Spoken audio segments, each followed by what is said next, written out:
أهلا بيكم في كورس المنتور تريدر. النهاردة هنتكلم عن الحسابات الممولة. كنت قلت إن أنا هعمل فيديو عن الحسابات الممولة. النهاردة هنتكلم عن instant funding، وهسيب لينك لحضراتكم في الديسكريبشن في الوصف لو عايزين تكونوا بتجربوا الشركة دي وتشوفوها. طيب، خلينا نبدأ مع بعض على طول ونبص. ادي تخش على اللينك اللي انا سايبه لحضراتكم، وهقول لكم انهي حساب بالظبط، وهنشرح الحساب دون. ده اللي انا برشحه. هخش معاكم على الرولز او القوانين. زي ما احنا عارفين، الحساب الممول كل حساب بيبقى ليه قوانين معينة مهم تمشي بيها وما تكسرهاش. ايه ميزة الحسابات الممولة؟ ان اسعارها رخيصة، ممكن بفلوس قليلة تشتري حساب كبير، ده يديك متسع انك تتحرك فيه. كمان بتمشي بقوانين، فده يدربك انك تكون بتمشي بقوانين. طبعا لو كسرت قوانين معينة ممكن تخسر الحساب. عشان كده بنختار حساب ما يكونش غالي، وهقول لكم انا برشح ايه.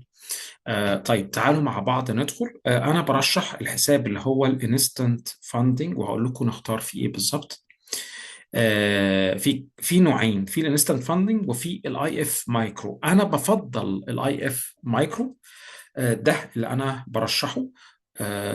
وهقول لكم القواعد بتاعته. يبقى انت بعد ما دخلت على اللينك اللي انا سايبه لك، خلاص، هتدخل على الاي اف مايكرو. هقول لكم ازاي تاني. انا كده نفترض ان انت دوست ودخلت على اللينك اللي انا سايبها لك، بتقول له ستارت تريدنج. ستارت تريدنج بتدوس عليها. بعد ما تدوس على ستارت تريدنج، هو بيعمل ايه؟ هو بيختار لك. انت بتختار هنا اهو الاي اف مايكرو اهو. ده هو ده الاي اف مايكرو، تختاره. كويس. بعد كده تختار سي تريدر. على فكرة انا عامل فيديو بشرح فيه سي تريدر، يعني شوفوه موجود في اليوتيوب شانل. تختار سي تريدر. بعد كده انا برشح مش اقل من حساب ال 10,000. كل ما رحت ال 50,000 وال 100,000 كويس، لكن هتختار ال 10,000. كويس. وهتقول له تمام، ابدأ ستارت. ابدأ. كويس. حلو. بعد لما تكون دوست ستارت، هو بيبتدي ينقلك على آه، بيبتدي ينقلك على الصفحة اللي بعد كده اهي. فبيقول لك هتدفع حاليا $79. لا، انت معاك كود اللي هو يو 2026. تكتب هنا يو 2026 زي ما انا بكتب كده، يو 2026. بعد كده تقول له ابلاي كود. خلاص. بص ايه اللي هيحصل. بدل $79 هيبقى $53. يعني تشتري حساب ب $10,000. طبعا الحساب ده حساب وهمي، دي مش فلوس حقيقية تقدر تسحبها، لكن بتتداول بيها. ولما تحقق نسبة ربح معينة تقدر تسحب من 80 ل 90% من نسبة الربح دي، ودي حاجة رائعة. نظير هذا السعر. خليني أقول لكم إيه قوانين بقى. نروح مع بعض على القوانين بتاعة الحساب. قوانين الحساب هوريها لكم حالا. قوانين الحساب. بنرجع على الصفحة الرئيسية من اللينك اللي أنا سايبه في الديسكريبشن. كويس. تمام. اديني رجعت على الصفحة الرئيسية. لو انت عايز تشوف القوانين دي، بتروح على رولز اهي فوق اهي، رولز القوانين، تدوس عليها. بعد لما بتدوس عليها تختار الاي اف مايكرو. هو ده اللي انا برشحه، اي اف مايكرو. اخترت الاي اف مايكرو. بتبتدي تشوف بقى القوانين المهمه. ايه القوانين المهمه؟ اول حاجه، زي ما احنا عارفين، بيبقى فيه بروفيت وفيه لوس، مكسب وخساره. في اليوم مسموح لك بخساره لغايه 4%. طبعا اللي ماشي معايا في الكورس بتاع تعليم التريدنج المنتور تريدر، انا متكلم عن اداره راس المال واداره المخاطر. فعمرك ما هتوصل للبرسنتج دي. احنا في اليوم البرسنتج بتاعتنا مختلفه تماما، بس anyway انا بشرح لكم الحساب بشكل مجمل. تمام. ف you may not lose more than 4%، يعني انت اخرك 4% تخسرهم في اليوم per day في اليوم. كويس. طيب، وهو هنا مديك مثلا، قال لك لو انت حسابك $10,000، وهو ده فعلا اللي انا بدايتي اللي برشحه، ما تروحش اقل من كده. خلاص. فال $10,000 دي كويس. آه لو انت وصلت ل 10 500، الماكسيمم بتاعك ال 4% هو 420. فاحنا بنقول ما تخسرش اقل من 4% في اليوم. دي اول حاجه. تاني حاجه الماكسيمم لوس. يعني ايه ماكسيمم لوس؟ يعني نفترض النهارده خسرت نص في المية، بكره ربع في المية، بعده ايا كان معاك الحساب هيفضل شغال معاك ماكسيمم 6% من رأس مالك. هو ده اللي عنده تخسر هذا الحساب. تاني، لو انت ماشي بقوانين المنتور تريدر وإدارة رأس المال، عقلية المتداول، التكنيكال اناليسيس بتاعنا، الكل ده اللي موجود في الكورس. وعلى فكرة الكورس دلوقتي انا حطيت الكورس بيزكس تعليم اساسيات التداول اصبح فور فري، كويس، لفترة محدودة. فبرضو ادخل تواصل معايا. انا سايب في الديسكريبشن الويب سايت، خش التليجرام جروب، الواتساب جروب، تواصل معايا علشان تبدأ في الكورس المجاني لأساسيات التداول. هيعلمك ازاي انك تحافظ على النسب دي. اوكي. فانت الماكسيمم لوس بتاعك ما تنزلش عن 6% من كل الحساب. يعني لو الحساب $10,000 اهو قايل لك اهو، لو حسابك $10,000، الاكونت بتاعك ما ينفعش ينزل عن 9,400. 9,400 يبقى ده الرول اللي بعد كده. نروح بقى للرول الثالث، ده مهم قوي، مهم جدا. كويس. انه كل حساب من 5,000 10,000 25,000 وهكذا لغايه ال 300,000، على كل اداه ماليه مسموح لك بلوت معين ماكسيمم تفتحه. طبعا انا دلوقتي واخد مثلا ال $10,000، وزي ما قلت لك ما تروحش اقل من كده. $10,000 لو انت بتتداول فوركس، يعني USD جي بي واي USD يورو ايا كان، اللي هي ازواج الفوركس، ماكسيمم اللوتات اللي تفتحها هي 4 لوت. هي 4 لوت. طيب لو فتحت مثلا 2 لوت في نفس الوقت، مجموعهم لازم ما يعديش الماكسيمم ده. لو فتحت 3 صفقات اقصد، مجموعهم ما يعديش التوتال اللي هو 4 لوت ده، وهكذا.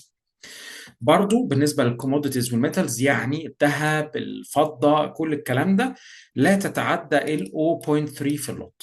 الاندكسز اللي هي الداكس والداو جونز، الجيرمان 30 واليو اس 30 واليو اس 100، ما تتعداش ال2 لوت. لو هتروح للكريبتو ما تتعداش ال1 لوت.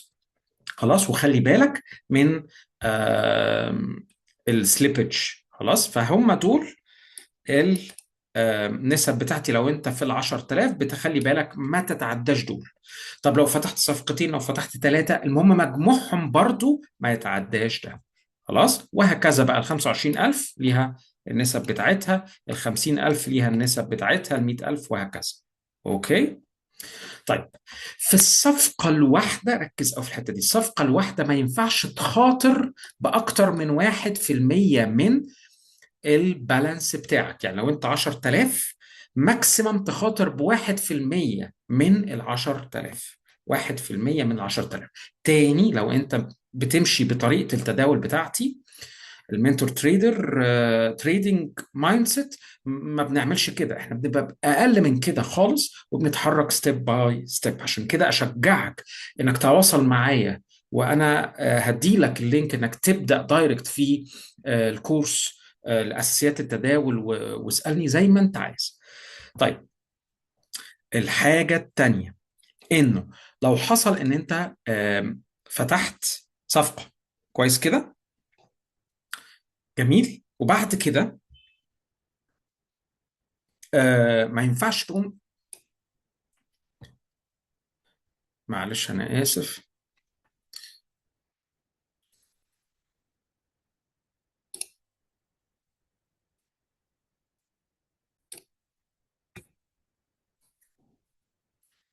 بعتذر جدا. كنت بقول انه ما تخسرش في الصفقة أو ما تعملش ريسك في الصفقة غير ماكسيمم بواحد في المية. طبعا انزل عن واحد في المية دي خلاص، وقلنا ده هدربه. هدرب حضراتكم عليه في الكورس. آم، فخلي بالك، لأن أنت ممكن تفتح صفقة خسرت تقفل وتفتح بعديها على طول. هو ده اللي بيقولوا لك هنا.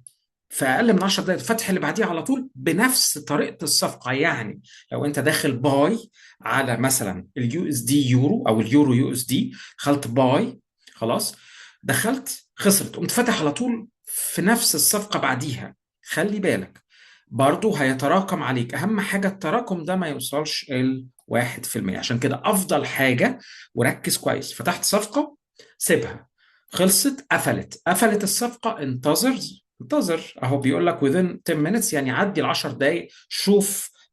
شوف فكره تداولة أخرى. مش لازم تبقى نفس الفكرة، مش لازم نفس البوزيشن. يعني تختار تدخل الصفقة من مكان آخر وبعد ما تعدي العشر دقايق. طيب، أسحب فلوسي إمتى؟ ودي أهم نقطة ركز فيها أوي. أولا، تسحب فلوسك لما تعمل 5% مكسب على رأس مالك. 5% مكسب على رأس مالك. وخليني أوريها لحضراتكم بفايل إكسل صغير جدا تتابعوه معايا.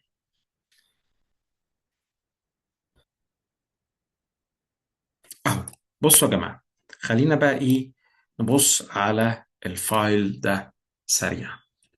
إحنا بنقول الحساب بتاعنا 10,000. ركز بقى معايا قوي هنا. كويس. الحساب بتاعك 10,000. جميل. خلينا أعمله كده عشان يبقى واضح قدامكم. انت حسابك، انا هاخد مثل على ال 10,000. لازم اقل سحبه تعملها تبقى وصلت مكسب على 10,000 كام؟ 5%. 5% من ال 10,000 يعني $500. ده اقل حاجه، ما ينفعش تسحب قبل كده. تاني، بنمشي برولز، بقوانين، وخطوه بخطوه. كل ده بنتعلمه مع بعض علشان توصل لده. هي مش ضربة حظ، لأن هو ذكي، هو عامل قوانين إن أنت ما تقومش خابط ضربة حظ تجيب ال $500. لا، مش هتسحب. ودي ميزه انك انت بتدرب نفسك انك تكون كونسيستنت تريدر او متداول نفسك طويل خطوه بخطوه. ده اللي هيساعدك بعد كده. فعشان تسحب اول حاجه لازم البروفيت بتاعك يبقى 5% من راس مالك. يعني لو راس مالك $10,000 يبقى 500. طيب لو راس مالي 50,000، لو رأس مالي 50,000 دولار، يبقى مينيمم بروفيت بتاعي المينيمم 5% من ال 50,000. يعني كام؟ $2,500. بس خلينا دلوقتي مركزين على ال $10,000. خلينا مركزين على ال $10,000. طيب، فيبقى أول شرط بتاعي إن البروفيت بتاعي لازم يوصل ال $500 عشان أول سحبة أقدر أسحبها. طبعا عايز تسيبه وتكمل بدل 500 يبقى 1000 2000 براحتك انت. المهم توصل ل 500 او فيما فوق عشان تسحب. خلاص، اللي هو 5% من رأس مالك. اوكي. طيب، دي بقى مهمة جدا جدا. الشرط الثاني ان مجموع تداولاتك في اليوم ما يعديش 15% من رأس المال. يعني بص كده معايا، بص معايا، تعالى احسبها معاك خطوة بخطوة. اوكي. طيب، انت دلوقتي عايز تسحب كام؟ يبقى طريقة تفكيرك هي عايز تسحب كام؟ لنفترض انك عايز تسحب $500. حلو، $500. هتعمل ايه؟ تقول 15 على 100، يعني 15%. كويس. ماشي. من ال $500 دي، من ال $500 هي كام؟ $75. يبقى اليوم بتاعك ماكسيمم ربحك ما يعديش ال $75. فتمشي بقى بشكل يوم تسحب $75، يوم تسحب 50، يعني تكسب 50، يوم تالت 25، مش لازم بالظبط يعني. فلنفترض مثلا هنا 25، يوم رابع $10، $50. انا بدي امثله لان طبعا الربح مش ثابت. يوم تاني $60 كده. وصلنا كام؟ احسب دول كده. وصلنا ل 270. هنكمل يوم تاني مثلا $70، 60، $70، 60، 50 مثلا، 40، 30، 50. كده وصلنا كام؟ اهو 500 يا سيدي. شيل دول كده. يبقى انت كده وصلت كام؟ 490 مثلا. اليوم الاخير مثلا كسبت فيه $10. هنا وصلت كام مثلا؟ $500. اهم حاجه ان تداولاتك اي يوم ما يعديش ال 75. 75 اوكي.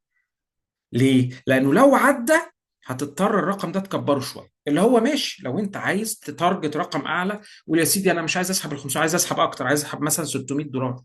مفيش مشكلة. هتعمل نفس الحسبة، أوريها لك هنا كده عشان تعرف. لو قول مثلا عايز تسحب $1000.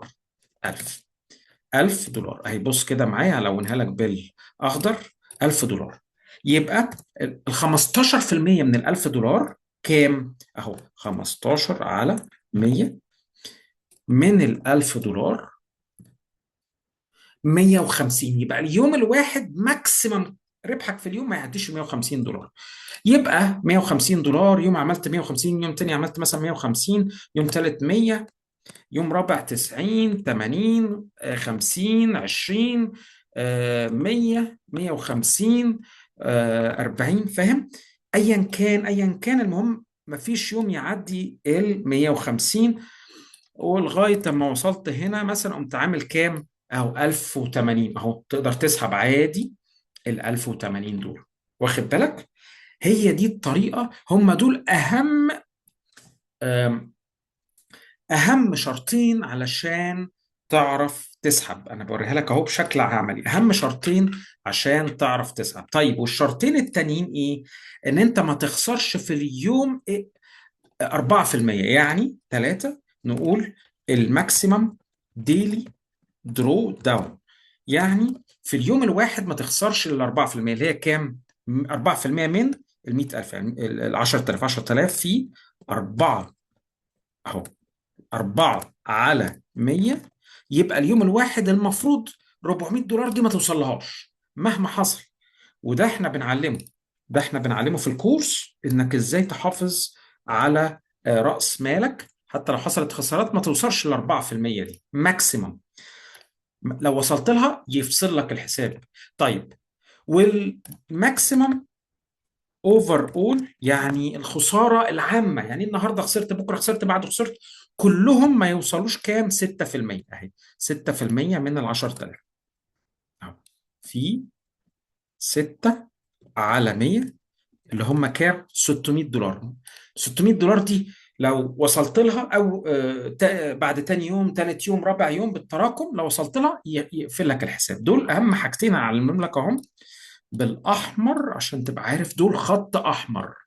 دول اهم بالاحمر كده، خط احمر ما توصل لهمش ابدا. يعني مهما خسرت اوصل سي لغايه ال $380، $390، ما توصلش 400 في اليوم الواحد. والماكسيمم على مدار كذا يوم اوعى توصل 600، يعني 580. كل ده تمام معاك. بس تاني لو انت ماشي بقواعد المنتور تريدر، انت في اليوم الواحد باذن ربنا مش هتوصل للواحد في المية خساره. طيب القانون اللي بعد كده برضو انه تداولك على الاداه الماليه الواحده. يعني انت بتتداول دلوقتي مثلا على الذهب، خلاص. في التداوله دي او في الاداه دي، التداوله دي ما تخسرش، ما توصلش للواحد في المية خساره. يبقى ماكسيمم درو داون اون وان انسترومنت. يعني التداوله على الاداه الواحده، ذهب او فوركس او اندكس او ايا كان، ما تخسرش الواحد في المية. الواحد في المية اللي هي كام؟ ده في كام؟ 1/100 اهو، اللي هي $100. ما تخسرش في الأداة الواحدة، ما تخاطرش بال $100. طب اخاطر بكام يا سيدي؟ معاك لغايه ال $90، $95، لكن ما توصلش في الأداة الواحدة. لكن ممكن تتداول في كذا اداه.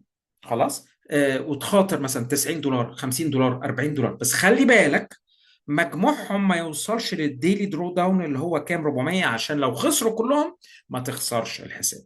يبقى تاني، انا برشح الاي اف مايكرو. بدايتك ال 10000، بدايتك ال 10000، كل ما زودت كان افضل. خلاص. اول سحبه تقدر تسحبها، وتسحب ايه شروط السحب؟ انك لازم تحقق 5%. اهو هكتبها لكم هنا: 5% من بدايه الحساب اللي هو ال 10000، لازم تعمل 5000 ماكسيمم. مكسبك في اليوم الواحد لا يتعدى ال 15%. اهو هكتبها هنا برضو اهي: 15%.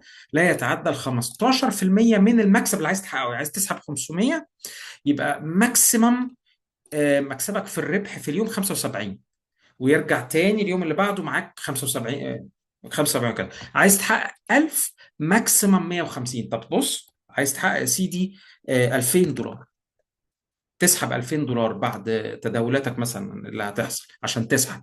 اقول لك تعمل زي لو قلنا لك اهو هنا، وهنقول نفس الفكره. ال $2000 دي، خلاص، ال 15% بتاعتها كام؟ هضرب هنا في 15 على 100، اهو $300. يبقى ماكسيمم ربحك في اليوم ماكسيمم يوصل 300. اعملها لك اهو: 300 يعني يوم كسبت 300، يوم تاني 200، يوم تالت 100، يوم رابع 50، يوم تالت 300، 60، 80، 120. انا بدي اي امثله، ما هو انت اليوم مش هيبقى يعني. اهم حاجه ما تعديش في اليوم 300 عشان تقدر تسحب ال $2000. ماشي. احنا قلنا ماشي 50، 200، 300، كل ده معاك كده. احنا وصلنا لغاية 100 1820. ناقص لك 300 مثلا، 200 كمان 100، اهو. يبقى انت كده وصلت لكام؟ ده انت 2400 كمان. انت عايز ال 2000 بس، يبقى هنشيل مثلا دول. يبقى انت كده وصلت ل 1520. قول يبقى ادي 300 كمان و100، اهو. كده انت مثلا وصلت ل 2200 كمان، واخد بالك؟ فاهم حاجه انك ما تعديش في اليوم اكتر من ال 300. خلاص. عشان تعمل ايه؟ عشان تسحب ال 2000. طيب في حد يسأل: طب لو حصل ان في يوم كسرت، بقيت مثلا بدل 300 بقت مثلا 350 مثلا، كده في الحالة دي اليوم ده كسرت، فما تقدرش تسحب ال 2000. يبقى هنا لازم بدل ما تسحب 2000، لا ده انت هتحتاج تزود دي. يعني اوصل كام؟ يعني اهو ال 350 دي، خلاص، المفروض هي 15. يبقى في مثلا لو قلنا مثلا 2500، ال 15% بتاعتها في 15 على 100، اهو 375. فهتضطر تروح لاعلى منها شويه. بدل 2000 تبقى انت بتقول ايه؟ 350. يبقى مثلا 2400. 350 ادي 2300، اهو. شايفين؟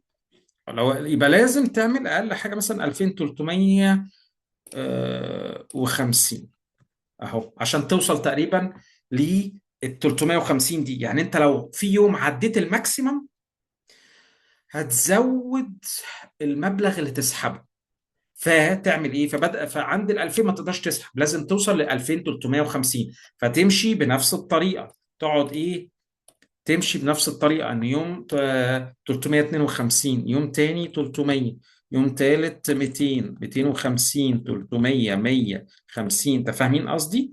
300، 300 مثلا. انا بدي امثله، اهم حاجه ما تعديش ال 352. قول 350. تمام. كده احنا وصلنا كام مثلا؟ اهو كده. ده انت كده، احنا كده كمان عدينا. همسح دول كده. يبقى انت حققت هنا 2100. انت عايز بتاع ايه؟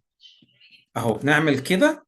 يبقى انت وصلت بقيت 2400، اللي هو تمام. اهم حاجه ما تعديش ال 350 في اليوم، وبكده تبقى انت تقدر تسحب ال 2400. بس تاني خلوا بالكم من نقطه مهمه. ايه هي؟ ان انت مش بتسحب كل ربحك ده، انت بتسحب حوالي 80 او 90% من ربحك. 80 او 90%. يعني لو انت حققت ال 2000 تسحب منهم كام؟ مش ال 2000 كلهم، تسحب منهم 0.8 تقريبا 80%، يعني 1680. ساعات بتبقى 80، سوري 1600. ساعات بتبقى 80% وساعات بتبقى 90%، طبقا اللي انت شاريه. خلاص.